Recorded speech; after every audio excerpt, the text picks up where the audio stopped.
Pourquoi vous avez empêché Marcel Guilavogui d'aller continuer ses études en Russie? Non, je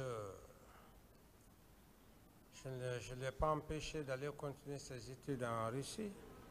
Vous ne l'avez pas empêché? Non, je ne l'ai pas empêché. Mais pourtant, c'est ce que Toumba a dit ici, qu'il était Oui, boursier. mais ça n'engage que la parole de Toumba n'est pas une parole d'évangile. Et c'est pour cette raison d'ailleurs, vous m'obligez chaque fois à revenir sur le cas de Toumba parce que vous faites de Toumba comme si sa parole est vraiment quelque chose. Non, Toumba c'est un accusé comme moi. Toumba, c'était votre collaborateur. Oui, mais dans ce contexte, Faut que vous parliez dans de ce lui. contexte, ce n'est même pas ça. Dans ce contexte, tout ce que Toumba a dit, Toumba a dit ça. Moi, ce n'est pas ce qui m'intéresse. Ce n'est pas ce qui m'intéresse. Toumba, c'est un accusé. Voilà. Monsieur le Président, Oui. nous voulons savoir la vérité. Ce que Toumba nous a dit ici, nous Je dis voulons savoir ça la vérité. n'engage que lui. Voilà, vous pouvez dire que c'est faux, Ok. ou bien que ça n'engage que lui. Merci. Lorsque vous nommez des personnes qui n'ont pas la compétence, mais vous les avez nommées par confiance, si ces personnes commettent des bavures, qui en est responsable? Mais ces personnes qui ont commis la bavure, c'est eux. L'autorité de nomination n'est pas Je dis responsable. bien, maître, vous êtes un éminent avocat. Vous savez ce que c'est que la responsabilité pénale, elle est individuelle. Moi, je n'ai pas besoin de vous l'apprendre. Donc, ici, si l'intéressé commet des bavures, sa responsabilité est engagée. Même l'enfant qu'on met au monde, à partir de 18 ans, ton propre enfant, on ne le souhaite pas, il commet un acte, bien que tu sois moralement le père, mais ce n'est pas le père pénalement qui va être sanctionné. C'est dans ce contexte, il faut qu'on soit... Vous avez répondu. Voilà, il faut qu'on parte dans ce sens pour mieux évoluer. Sinon, on va dire des théories ici qui n'ont rien à voir, parce que là, vous êtes professionnel, vous le savez mieux. Vous avez répondu, Monsieur le Président. Merci.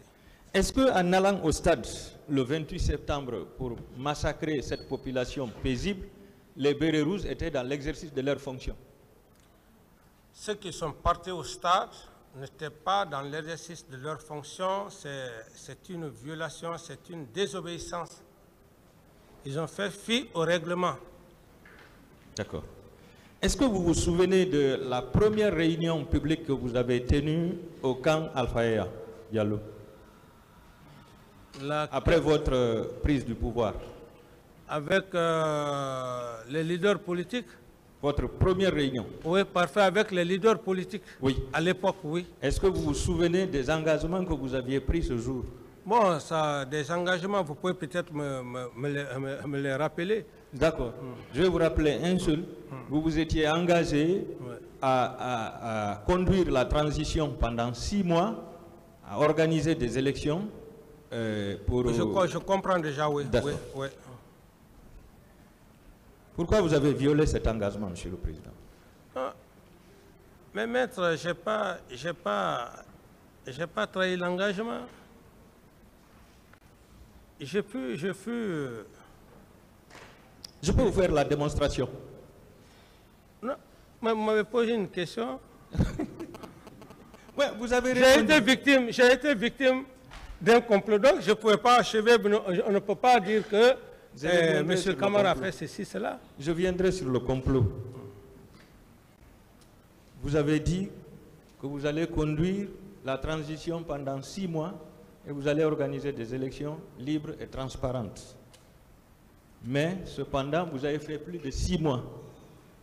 Et à l'occasion d'une pause de la gerbe, de fleurs, vous avez dit, si vous voulez, vous pouvez vous présenter. Vous êtes guinéen comme tout le monde, vous pouvez ôter la tenue et vous présenter à une élection. Vous avez les mêmes droits que tout le monde. Est-ce que ce n'est pas une violation de votre engagement? Bon, maître, j'estime que vous ne faudrait pas considérer comme étant une violation. Vous savez, quand on gère une nation, on gère des êtres humains que nous sommes. Il faut souvent toujours se rappeler que c'est une famille. Et le terme que vous faites allusion, dire de mettre de l'eau dans leur vin,